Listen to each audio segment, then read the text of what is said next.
Assembleia Notícias. A Assembleia Legislativa trabalha para melhorar a vida dos idosos. Agora é lei. Os deputados aprovaram um projeto que garante a meia passagem aos idosos no transporte intermunicipal. Vem cobrir uma lacuna e vem também cobrir um sonho de muitos idosos que é ter os seus benefícios assegurados pela lei. A nova lei vai beneficiar mais de 500 mil idosos em todo o estado. A vida inteira eles pagaram, né? Agora eles têm esse direito. Terão direito ao benefício os idosos com renda de até 2 salários mínimos. 85% da população idosa do estado de Mato Grosso percebe salário mínimo. Outra lei aprovada assegura incentivos fiscais para empresas que possuem pelo menos 30% de seus empregados com idade superior a 40 anos. A Assembleia trabalha e sua vida melhora.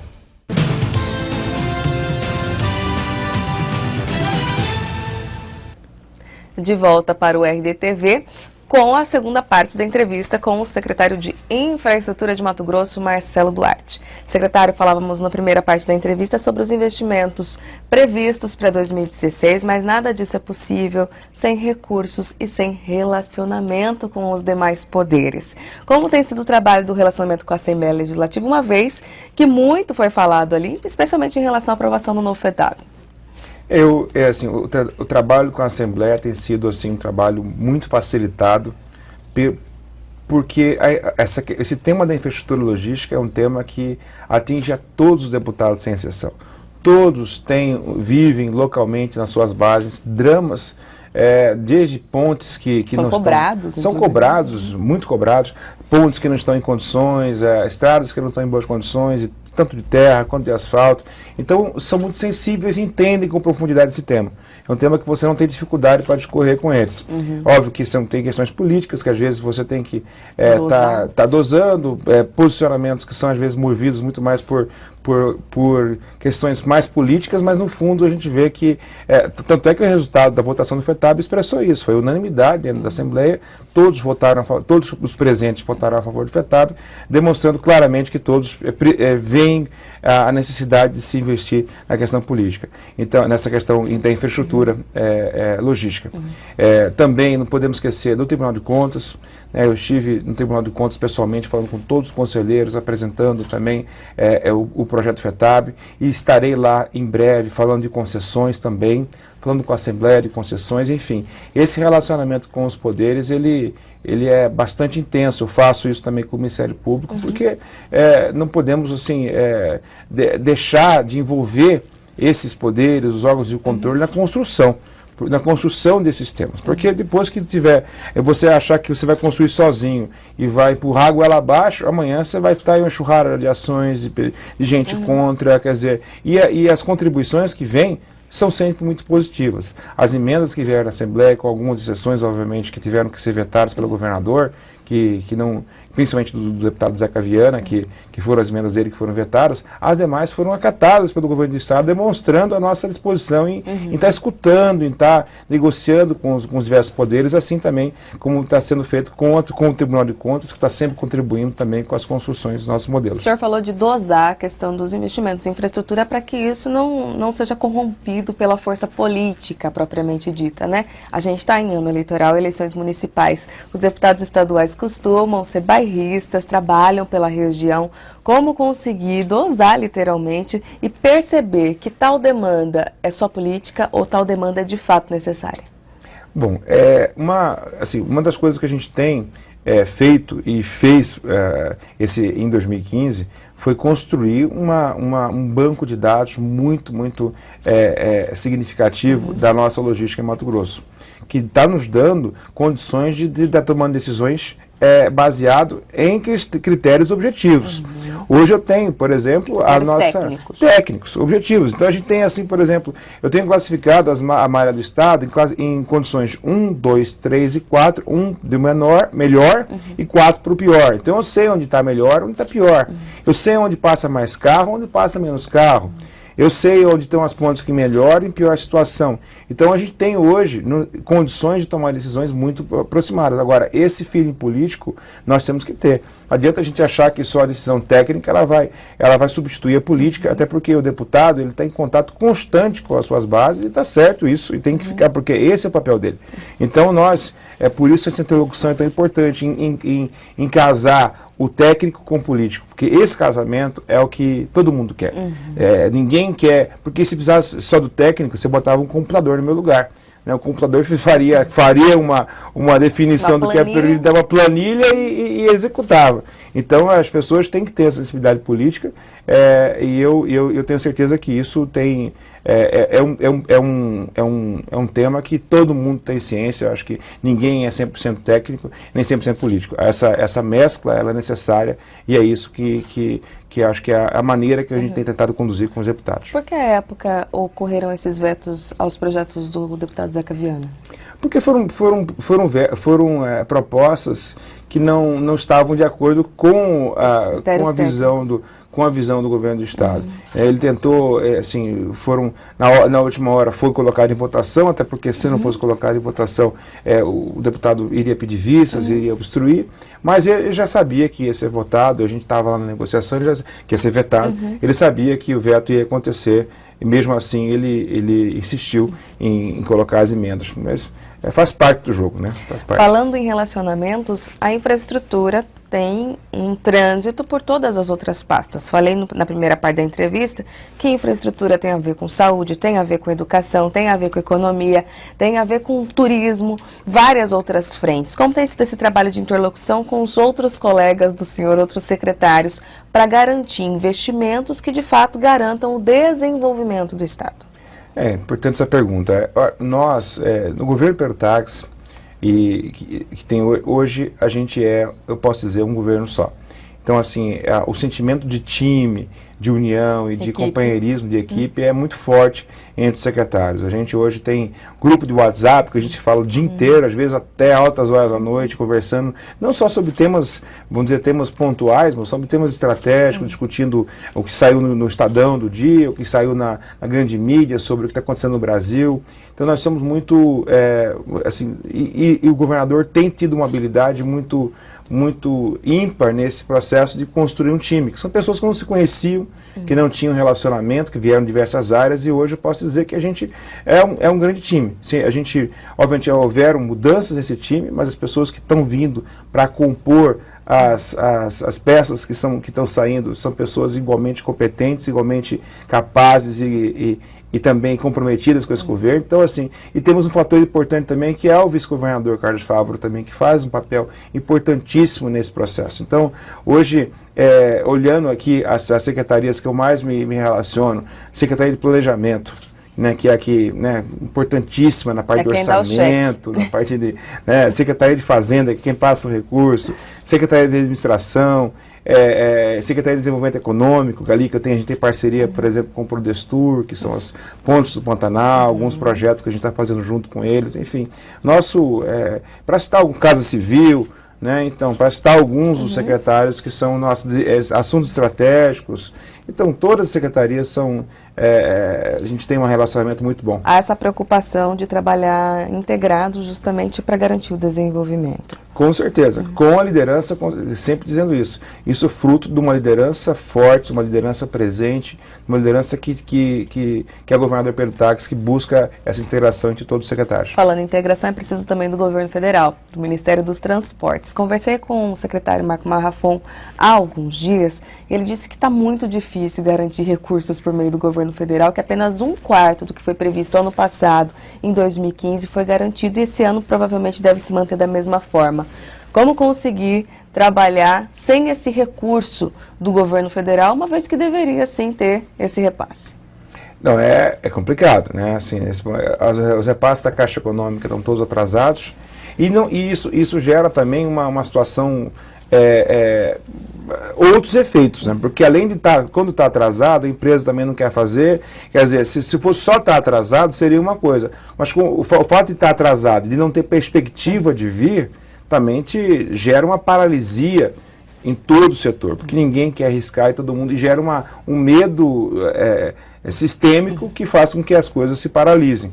Então, Caixa Econômica, os convênios com o DENIT, tudo isso aí está sem perspectiva. Nós temos alguns convênios que têm recursos em caixa, esses que têm recursos em caixa, a gente está correndo muito para que a gente consiga botar eles para rodar. Os que não têm recursos em caixa, depende de vir, esses são complicados.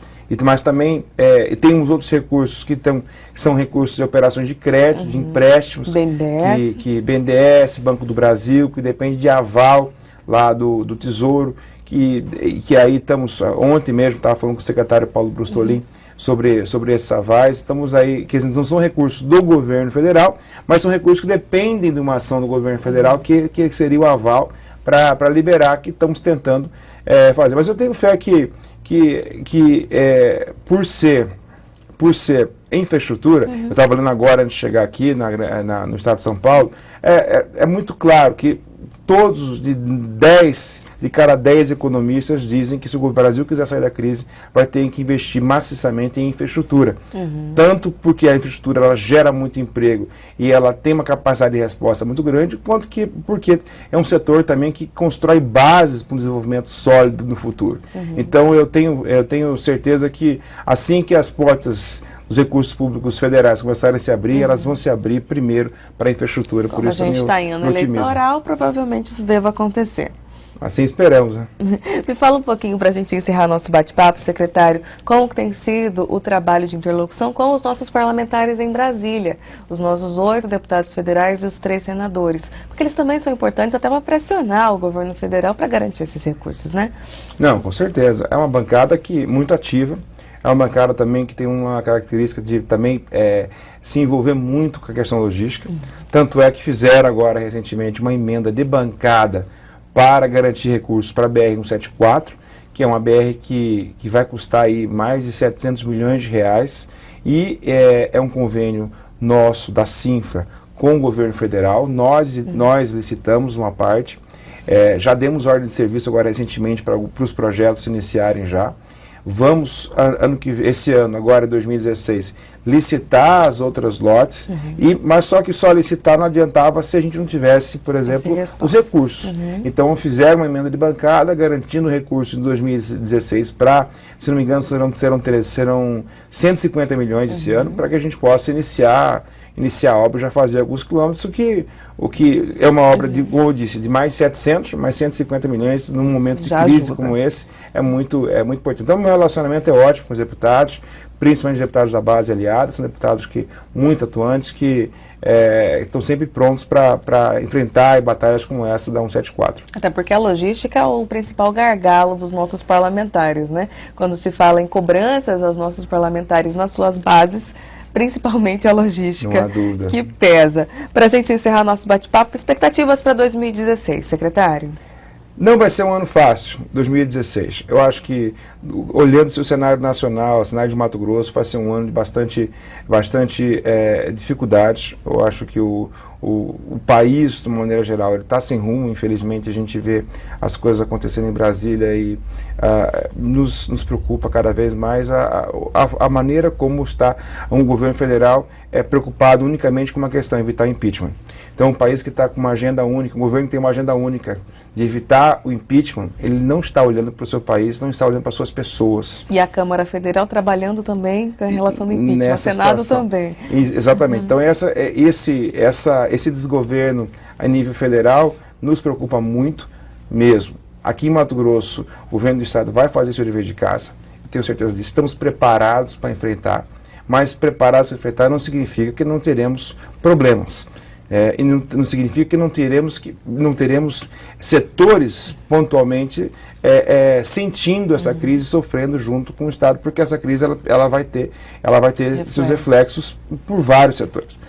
Me alegrou muito e me deixou muito tranquilo o que aconteceu no campo nas últimas semanas, ver as chuvas voltando para Mato Grosso, o que com certeza alivia um pouco o cenário que estava bastante preocupante. Quer dizer, se Mato Grosso não tivesse chuva ainda nesse ano desse e perdesse de uma maneira significativa a nossa safra, e teríamos um cenário pior dos mundos. Hoje eu já vejo mais otimismo vindo do campo. E isso significa que Mato Grosso vai ter assim, um ano assim, equilibrado nesse sentido. Quer dizer, de um lado, o governo federal em total caos, o governo do estado buscando esse equilíbrio, com muita dificuldade, vai buscar, vai tentar, mas o campo, ele segurando, Mato Grosso consegue passar firme, com certeza, porque eu tenho certeza que esse o esteio da nossa economia. Na infraestrutura, com a aprovação do FETAB, nossos horizontes são horizontes muito positivos. Vamos convocar o Conselho em breve, já para traçar as diretrizes, e se a gente conseguir essas liberações desses recursos de empréstimos que estão hoje só dependendo de uma assinatura do ministro. Quanto que seria esses empréstimos? Serão 720 milhões hoje que estão aí na boca do gol para serem liberados, que depende de um aval do governo federal.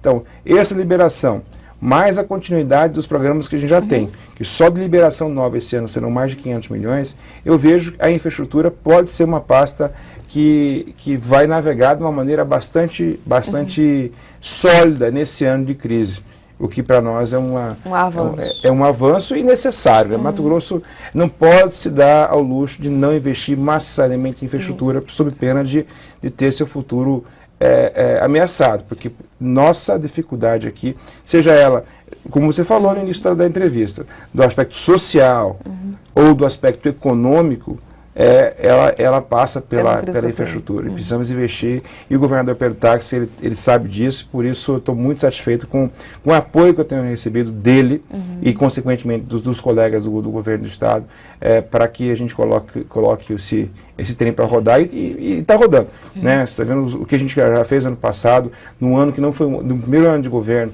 que herdaram um planejamento. Mais de 530 quilômetros de capa asfáltica, ou seja, entre construção e reconstrução, mais de 1.100 quilômetros de recuperação de rodovias que estavam totalmente acabadas, né? Num ano como foi ano passado, e dividindo parte do recurso com os prefeitos, e os prefeitos fazendo também o papel deles nas suas rodovias. Quer dizer, eu acho que foi um ano muito satisfatório, batemos as nossas metas, e 2016 na infraestrutura, eu tenho certeza que a gente vai conseguir driblar essa crise e fazer dessa tempestade uma grande oportunidade para que a gente possa atrair para cá empresas, investidores que não estão vendo mares muito calmos em outros estados e outros países. Não posso deixar de falar, secretário, sobre a questão das hidrovias e ferrovias. Como tem sido esse trabalho de interlocução junto ao governo federal para assegurar, enfim, a implantação desses modais que, de fato, são muito mais baratos que a manutenção de rodovias? É um trabalho mais de longo prazo, né? É importante dizer isso. No caso das ferrovias, a gente tem acompanhado de perto o programa de concessões do governo federal, são concessões feitas pelo governo federal. Mato Grosso está muito contemplado, é importante dizer isso, muito contemplado. Temos aqui ferrovias, projetos de ferrovias sendo estudados a partir de Lucas Rio Verde para o norte, que é a famosa Ferrogrão, né, que inclusive já tem estudos feitos, prontos, e já estão chegando ao Ministério, nesse momento estão sendo analisados já pelo técnico do Ministério. Temos a FICO, né, que é a partir de Campinorte, lá na Norte-Sul, passando por Lucas e chegando até Vilhena. E agora também o projeto da Transoceânica, que vem sobrepor a da FICO, né, levando ela até o Porto de Ilo, no Pacífico. E além disso, temos também o prolongamento da Ferronorte, passando por Cuiabá e chegando também até Lucas. Todos esses projetos estão sendo analisados, estamos acompanhando junto ao NTT, junto ao Ministério dos Transportes. É um cenário complicado, né? Um cenário que não é fácil, mas assim, o principal ponto que nós temos que fazer nesse momento de crise é projetos. Então isso a gente tem acompanhado bastante e tem acontecido. E Mato Grosso tem sido alvo desses estudos, até pelo seu potencial enorme de crescimento que a gente tem. Local estratégico. No caso de hidrovias, a hidrovia que está mais fácil de ser resolvida é a de Cáceres, porque essa não precisa de eclusa, essa não precisa nem de porto, porque já tem um porto em Cáceres instalado. Nessa daí a gente já está fazendo um trabalho específico focado na liberação do porto de Cáceres, que a gente acredita que isso pode ser feito no curto prazo. Certo. Temos o porto de Santo Antônio das Neves. Curto prazo quanto? assim, sendo bem otimista, esse ano a gente pode ter alguma novidade em relação a Cáceres. Tá? Porque já está liberado o porto, ele foi feita uma concessão que já venceu, a gente vai a ideia nossa é retomar essa concessão e reconstruir esse porto. Então isso pode ser feito de uma maneira bem rápida, porque não depende de grandes investimentos e pode ser feito, agora depende de você ter um investidor interessado em fazer, em assumir aquele porto pelo prazo da concessão que vai ser oferecida pelo governo do estado. O resto, as outras todas estão sendo estudadas, tanto a Rio das Mortes, Araguaia, tem estudos sendo feitos de viabilidade, estudos indígenas, estudos ambientais, e também a Tapajós, Telespires, que depende muito de eclusos, investimentos. Essa daí é talvez a mais viável, sobre o aspecto estratégico, só que é mais difícil porque depende de investimentos, e essa questão das hidrelétricas que serão feitas lá, elas não estão, infelizmente, contemplando projetos de eclusos, o que vai dificultar a navegação com certeza, porque a eclusa ela precisaria ser construída junto com a hidrelétrica e não posterior, porque o custo é muito alto se ele é feito depois, é quase o triplo se ele é feito posterior à construção da barragem. Tá certo, secretária, a gente agradece a sua participação aqui no RDTV. Thalita, é um prazer estar aqui com vocês. São muitos temas, né, bastante temas complexos. Eu prometo que eu voltarei mais para a gente discutir especificamente alguns temas de interesse de Mato Grosso, e dizer que 2016 certamente será um ano, assim, como eu disse, com dificuldade, mas estamos preparados. Estamos preparados porque a primeira coisa que a gente tem que ter nesse momento de crise é preparo e conhecimento do que está vindo por aí. 2015 foi um ano de preparação muito forte, fizemos muito, mas também pensamos muito e reorganizamos muita coisa que nem apareceu ainda. Por isso eu estou otimista em relação a 2016, em relação à logística de Mato Grosso, porque conseguiremos tocar os projetos que planejamos e implementar muita coisa nova que trará mais dignidade para aqueles que trafegam pelas rodovias de Mato Grosso, tanto a trabalho quanto a lazer, ou por motivos, assim, às vezes de saúde que precisam ocorrer e não tem como chegar, às vezes, porque a rodovia ela não tem condições. Trabalhamos muito duro, trabalhamos muito para melhorar esse cenário e colocar Mato Grosso no lugar que ele merece nessa questão logística. Tá certo, secretária, a gente também agradece. E você continue com a gente no portal RD News e também no canal do RDTV no YouTube, no endereço que você já sabe, rdnews.com.br/RDTV. Até a próxima!